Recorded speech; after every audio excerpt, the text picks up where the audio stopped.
Trading में setup क्या होता है और सेटअप को कैसे पहचानें। देखो, हमने सुन तो बहुत रखा है कि सेटअप सेटअप सेटअप, शेयर बाज़ार में ट्रेडिंग करते हैं तो सेटअप पे ही ट्रेड करना चाहिए, लेकिन सेटअप होता कैसा है, उसको कैसे पहचानें, इसी टॉपिक के ऊपर जो है ये आज की पूरी वीडियो है। और इस एक वीडियो को अगर आपने देख ली तो आपको आसानी से समझ में आ जाएगा। और इसी वीडियो को अगर बार बार देख के, सुन के, समझ के, और अगर आपने खुद से प्रैक्टिस कर ली, 10, 20, 50, 100 शेयर के चार्ट अगर आपने चेक कर लिए तो आपका भरोसा बढ़ जाएगा। लेकिन वीडियो को शुरू करूँ उससे पहले ये डिस्क्लेमर आप ध्यान से पढ़ लो कि ये जो वीडियो केवल एजुकेशन के पर्पज़ से है, चार्ट एनालिसिस के पर्पज़ से, कोई ख़रीदने, बेचने, एवरेज करने की न तो मेरी कभी सलाह रही है, न सलाह है, और न कभी सलाह होती है। ठीक है जी, आपके रिस्क मैनेजमेंट के अनुसार या किसी एक्सपर्ट से सलाह लेने के बाद ही आपको शेयर बाज़ार में इन्वेस्टमेंट करना है, वरना पैसे डूब जाते हैं। ठीक है जी, अब वीडियो को हम शुरू करते हैं कि ट्रेडिंग में सेटअप होता है क्या और इसे कैसे पहचानें। देखो, मैं एक सिंपल सी चीज़ बताता हूँ आपको। मैंने पिछले वीडियो में भी बताया था कि मेरी नज़र में शेयर बाज़ार में अगर प्राइस को नापने का अगर कोई पैमाना है तो वो हो सकता है EMA हो सकता है, यानी कि एक्सपोनेंशियल मूविंग एवरेज, ये हो सकता है। ये मैंने आपको पहले पिछले वीडियो में बताया, आप जाके चैनल पे देख लेना, वो वीडियो आपको मिल जाएगा। ठीक है जी, तो अब बात आती है कि सेटअप को कैसे पहचानें। हमारा जो है कि 10 EMA जब 50 के ऊपर होता है, ये EMA के बेस्ड है, ये जो सेटअप है ना ये EMA आधारित है। 10 EMA जब 50 के ऊपर होता है, और हमें टाइम फ्रेम कौन सा देखना है, डेली से छोटा टाइम फ्रेम हमें मार्किंग करने के लिए नहीं देखना है, और EMA चेक करने के लिए नहीं देखना है किसी भी सूरत में, वरना गलती हो जाएगी। शुरुआत में गलती हो सकती है, थोड़ा टाइम अगर आपने ज़्यादा चार्ट एनालिसिस किया तो फिर नहीं होगी, लेकिन शुरुआत में हो सकती है। तो आपको बड़ा टाइम फ्रेम, यानी कि कम से कम डेली टाइम फ्रेम का यूज़ करना है, और सबसे पहले ही ये देखना है कि हमारी EMA क्या बोल रही है। यह फॉर्मूला कभी चेंज नहीं होता है। प्राइस को मापने के लिए 10, 50, 100, 200 इस तरह की EMA का सहारा लिया जाता है। मैंने यहाँ पे 10 और 50 का सहारा लिया हुआ है आपको समझाने के लिए सिंपल तरीके से। ठीक है जी, तो ये एक चार्ट है मेरे सामने, मैं इसको आपको समझाने की कोशिश करता हूँ। ठीक है जी, कि पहले मैं वो चीज़ बताता हूँ जो नेगेटिव है, ताकि आप बाद में ये प्रश्न नहीं करो कि यार यहाँ पे ऐसा हुआ तो फिर वो क्यों नहीं हुआ। तो पहले मैं जो चीज़ें जो आपके प्रश्न हो सकते हैं ना, उनके बारे में मैं आपको बताऊँगा। बस ध्यान से इस वीडियो को देखो, सुनो और समझो, और इसी की प्रैक्टिस करो। दूसरे चार्ट देखो, इस एरिया को देखो, केवल आप जो मैंने अभी रेड मार्क किया, केवल इस एरिया को देखो। ये डेली टाइम फ्रेम है, फिर बता दूँ मैं आपको, केवल इस एरिया को देखो। तो यहाँ पे हमें क्या नज़र आ रहा है, 10 EMA 50 से नीचे है। ठीक है जी, ये नज़र आया, और कैंडल भी कभी ऊपर कभी नीचे, कभी ऊपर कभी नीचे। अब अगर हमें यहाँ ख़रीदना है तो हम EMA के बेस पे तो नहीं खरीद सकते। ठीक है, दूसरी तरफ देखो आप, यहाँ पे हर एक एरिया दिखाऊंगा मैं आपको बारीकी से, आपको देखना है और समझना है बस। ये देखो आप, इस एरिया में यहाँ पे क्या हुआ, 10 EMA जो 50 के ऊपर है, प्राइस भी ऊपर क्लोज है, चाहे रेड हो चाहे ग्रीन हो, लेकिन ऊपर क्लोज है। ठीक है जी, तो क्या हम यहाँ पे ट्रेड ले लेंगे, क्या यहाँ जाके ट्रेड ले लेंगे, क्या इस जगह पे यहाँ पे ट्रेड लेंगे या नहीं लेंगे। अब वो तो चार्ट बन गया, इसलिए मैं बोल रहा हूँ कि नहीं लेंगे, हो सकता है ले लेते, तो स्टॉप लॉस होता, कोई दिक्कत वाली बात नहीं, स्टॉप लॉस होता। तो बिना स्टॉप लॉस के कभी कोई ट्रेड करनी नहीं है। ठीक है जी, तो ये यहाँ से नीचे आ गया। मैं बता रहा हूँ कि भाई EMA के ऊपर जब प्राइस होती है तो बुलिश होती है, फिर ये नीचे क्यों आया, आप देखो। तो इसका कारण ये है कि प्राइस कभी भी एक डायरेक्शन में नहीं चलती है, कभी भी प्राइस एक डायरेक्शन में नहीं चलेगी। वो बुलिश है तो भी करेक्शन होगा उसमें, जैसे कि आप यहाँ देखो,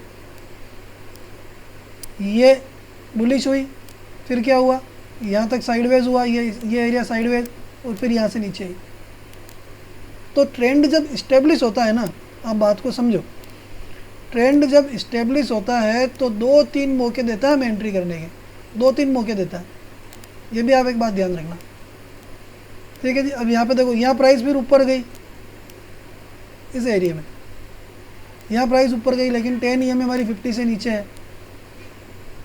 तो आपको जो मेन ध्यान रखना है ना, वो क्या रखना, वो मैं आपको क्लियर बता देता हूँ अभी, कि आपको सबसे पहले ये देखना है कि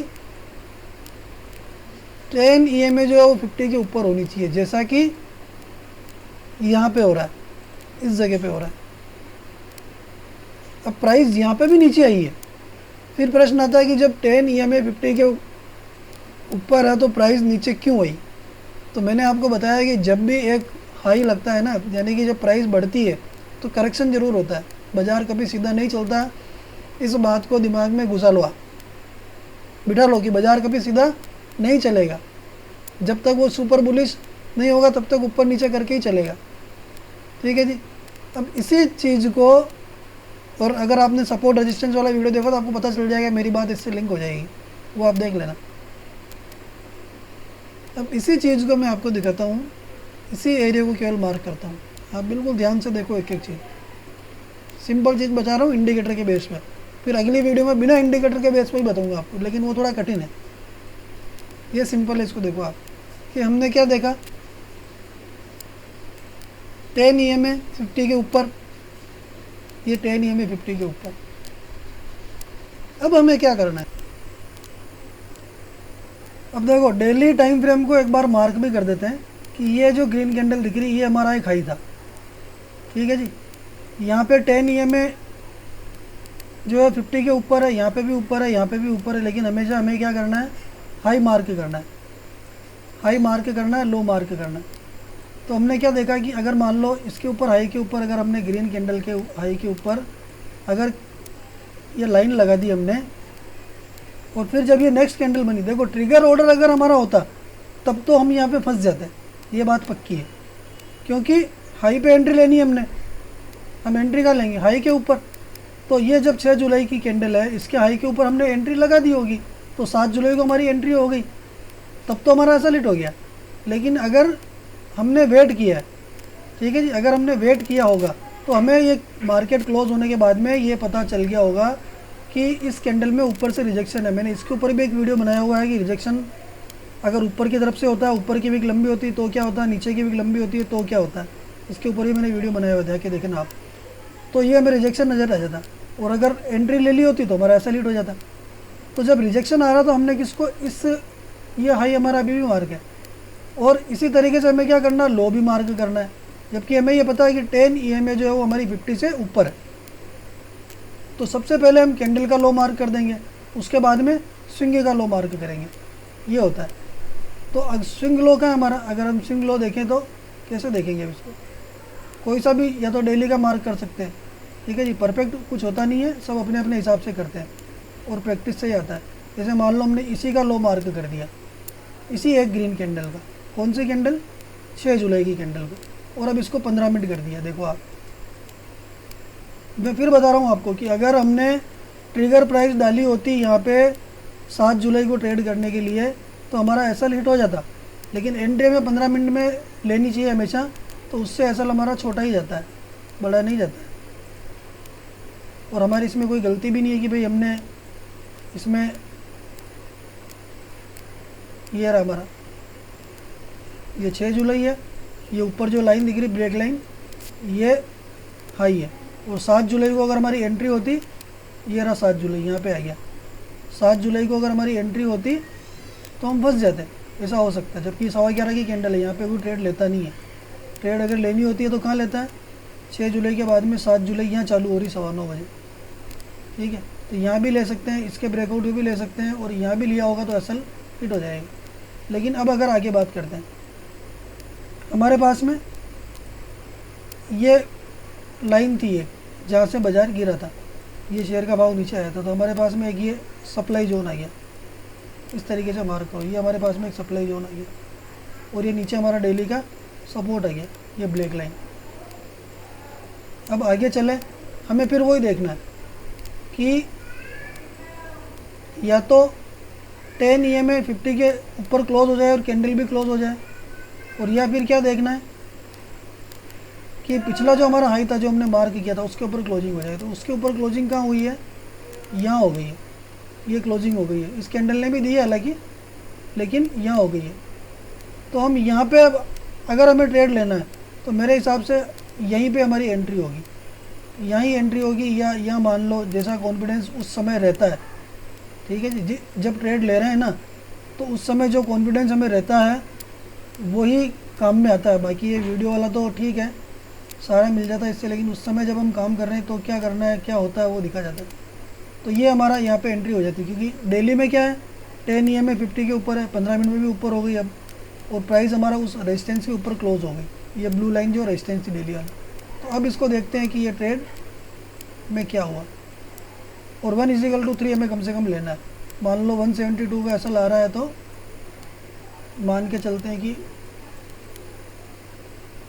500 रुपये का टारगेट, क्योंकि शेयर भी महंगा है ना, ये शेयर भी महंगा है, TVS का शेयर है ये।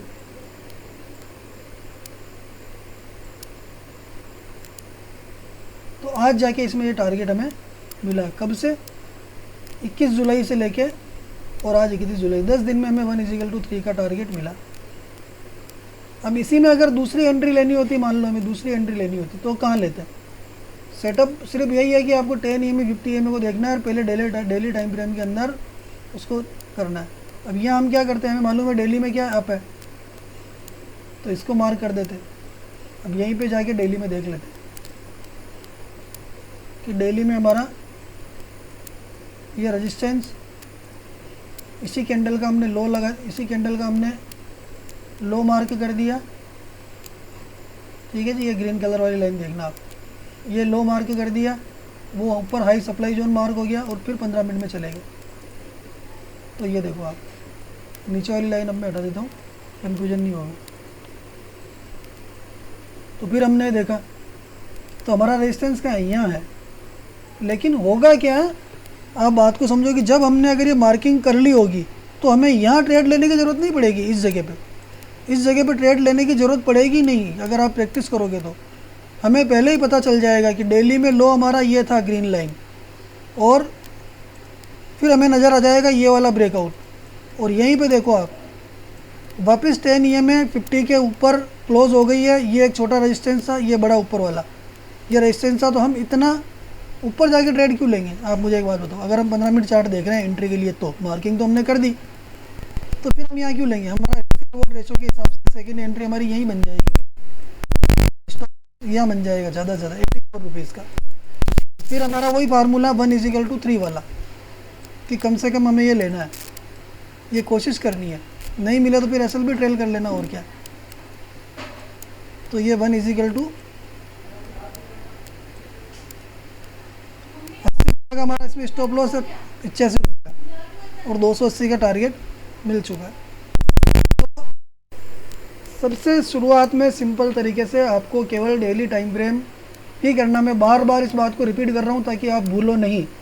आपको लग रहा होगा बोर कर रहा है, लेकिन बोर नहीं कर रहा हूँ मैं आपको याद दिलाने के लिए बार बार कि भाई ये याद रहे आपको कि जैसा डेली टाइम फ्रेम है जिसमें EMA ऊपर है, ये देखो आप, ये EMA के ऊपर चल रही है, प्राइस ऊपर चल रही है। ऐसा ही सेटअप हमें 15 मिनट में जब मिल जाए एक्यूरेट, या तो तब ट्रेड करना है। और अगर आप इंतज़ार करोगे, जैसे इस एरिया में इंतज़ार था अपना, यहाँ पे सप्लाई थी, ये सप्लाई थी, ट्रेंड बुलिश था, फिर भी प्राइस नीचे क्यों है, क्योंकि नीचे ऊपर करके चलती है। तो हमें ब्रेकआउट यही नज़र आ गया। अगर हमें स्टॉप लॉस छोटा रखना है, कंफर्मेशन चाहिए तो फिर यहाँ एंट्री है। इस जगह पे एंट्री, ज़्यादा कंफर्मेशन चाहिए नहीं था, पक्के हैं तो यहाँ एंट्री है। और स्टॉप लॉस छोटा रखना पड़ेगा। स्टॉप लॉस कौन सा होगा, स्टॉप लॉस हमारा या तो ये हो सकता है, और या फिर फाइनल ये वाला हो सकता है। तो आशा करता हूँ कि आपको ये वीडियो पसंद आया होगा। अगर आया है तो चैनल को सब्सक्राइब कर देना। नेक्स्ट वीडियो का भी नोटिफिकेशन आपको मिल जाएगा। बाकी दूसरे वीडियो भी आप जाके देखना, क्योंकि इससे रिलेटेड दूसरे वीडियो भी हैं, वो आपको देखना ज़रूरी होगा। और वीडियो अच्छा लगा हो तो लाइक कर देना।